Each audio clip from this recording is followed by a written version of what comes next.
Bonjour et bienvenue dans Chercheurs sur Canapé. Accueillons tout de suite notre chercheur suivant. Entrez. Bonjour docteur. Bonjour, installez-vous. Merci.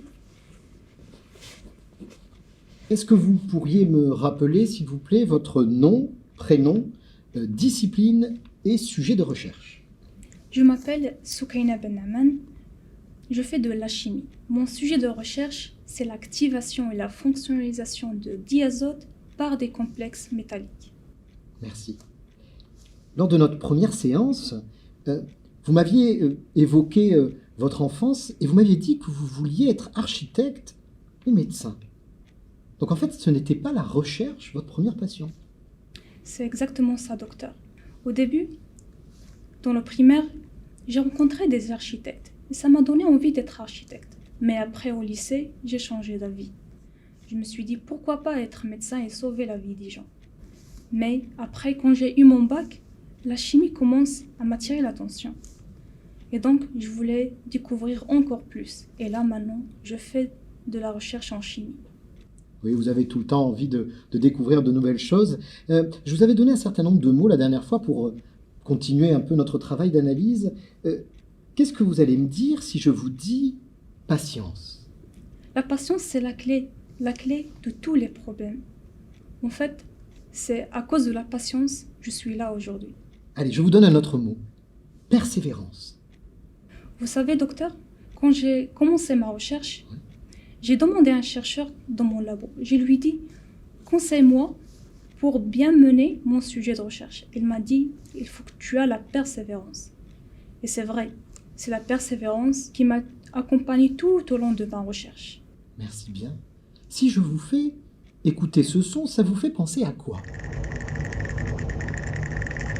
Ah, c'est le son de l'agitation. Donc, il y a quelque chose qui réagit.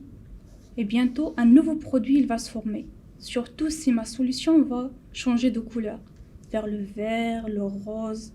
Donc, j'ai trop hâte de savoir c'est quoi le nouveau produit. Excusez-moi. Que vous suggère cette image? C'est une mauvaise nouvelle. Ça veut dire qu'il y a quelque chose qui ne marche pas. Il faut chercher pourquoi et comment. Il y a du travail à faire. Merci. Est-ce que la Lune, Mars, font toujours partie de vos rêves? Parmi les choses que j'aimerais bien faire, c'est d'aller sur Mars, la Lune, pour découvrir de quoi il s'agit. Le fait de marcher sur la Lune, ça c'est génial. Oui, ça vous fait rêver, ça vous obsède. Est-ce que vous avez d'autres rêves, d'autres obsessions ces derniers temps? Oui, c'est de finir mon sujet de recherche. Votre thèse vous obsède. Est-ce que vous pourriez nous en parler? Oui, bien sûr. Connaissez-vous le diazote? Le diazote est une molécule constituée de 2 atomes d'azote, liés par 3 liaisons. Elle représente 78% de la composition de l'air. Mais le dioxygène qu'on respire, elle représente que 20%. Qu'est-ce qu'on peut faire avec le diazote? À partir du diazote, on peut former l'ammoniac. Eh oui, l'ammoniac. À quoi sert l'ammoniac? L'ammoniac, on le trouve dans différents produits. Produits pharmaceutiques, produits cosmétiques, mais il est largement présent dans les engrais. Qui dit les engrais, dit l'agriculture. Donc, sans ammoniac, on ne peut pas produire les engrais pour assurer la croissance d'une population qui augmente de plus en plus. Le défi de cette transformation de l'azote en ammoniac, c'est la triple liaison qui est entre les 2 atomes de l'azote. Elle est trop forte comme liaison chimique.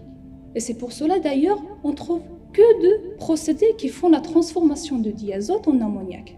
Un procédé naturel et un procédé industriel. Le procédé naturel. Il existe dans la nature quelques plantes qui contiennent des micro-organismes qui sont capables d'absorber ou bien de prendre le diazote et après le transformer en ammoniac. Mais aujourd'hui, nous ne pouvons pas faire comme la nature. Donc on ne peut pas adopter cette méthode pour produire assez d'ammoniac pour faire assez d'engrais.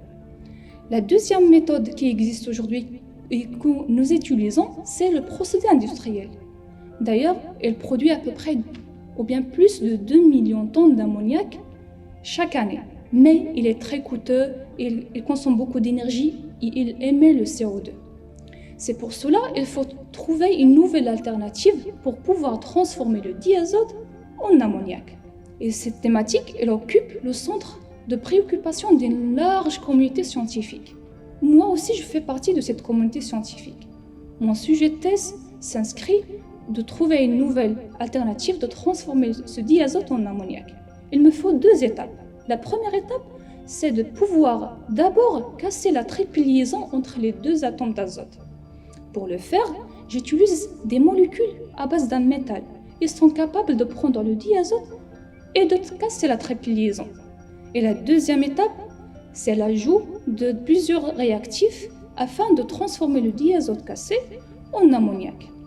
Maintenant, je suis dans cette étape de transformer le diazote cassé en ammoniac. J'utilise plusieurs réactifs pour trouver la nouvelle façon ou bien la plus écologique pour transformer cet azote en ammoniac.